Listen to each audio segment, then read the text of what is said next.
So today I feel like reviewing Mystery Science Theater 3000 and water. Normally I review a beer to pair with a movie, but since MST3k is a family show, water, the solvent of life. Served best chilled, it's a well-crafted light-bodied beverage that has just the right amount of hydrogen with a subtle hint of oxygen to keep you hydrated. In the 1980s, there was a slew of horror movie hosts on TV who presented B movies. But in '88, on a small UHF network called KTMA, a prop comic named Joel Hodgson hosted his own show with a unique twist. What made this program stand out was that instead of just bookending the movie with commentary, Joel and his fellow actors would comment throughout the movie, much like the audience would do at home. This art of riffing kept you invested enough to stay in front of the TV during the whole show while laughing your ass off at a bad movie turned comedy. A huge part of the charm is the homemade feel to this show. Joel built the robots out of found objects the day before the pilot shoot. Crow was later redesigned by his original puppeteer, Trace Beaulieu. If you look closely at the original set, you could pick out different objects that make up the wall. During the 5th season, Joel left the show and was replaced as the host by MST3k's head writer Mike Nelson.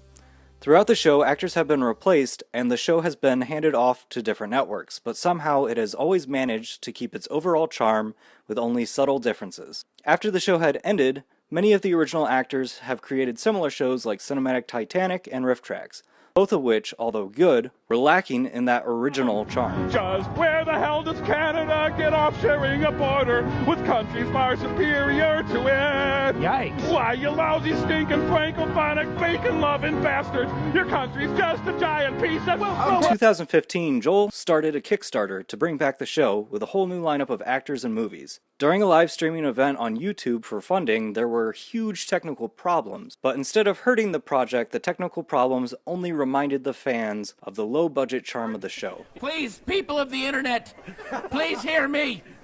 I am picking Picard in the dance-off. I believe Kirk's torso is too short. He cannot do the dance moves required. Please acknowledge this transmission. Please Okay. That night, the reboot ended up making $600,000 more than was asked for, breaking a Kickstarter record. What? 6 million. What? We got 14 episodes. Oh my god. I was extremely worried to watch the first episode. I had watched the MST3k reunion. Throughout the riffing, Joel Hodgson and the new host Jonah Ray was a little on the weaker side in my opinion, while Trace Beaulieu and Frank Conniff stole the show. But the moment of truth came, and I was finally able to watch the show on Netflix. I was quite surprised. Not only was I laughing during the entirety of the show, but that element that had been missing since 1999 had returned. I had once again felt I was watching the real MST3k. The material is new and unpredictable, while still throwing in some callbacks without playing that nostalgia card too hard. I recommend for anyone who likes riffing to watch and support this new season. I have to leave off saying, Trace or Frank, if you're watching this right now, you too have to start your own show. Don't try to recreate another MST3k. Your humor is dark and more adult.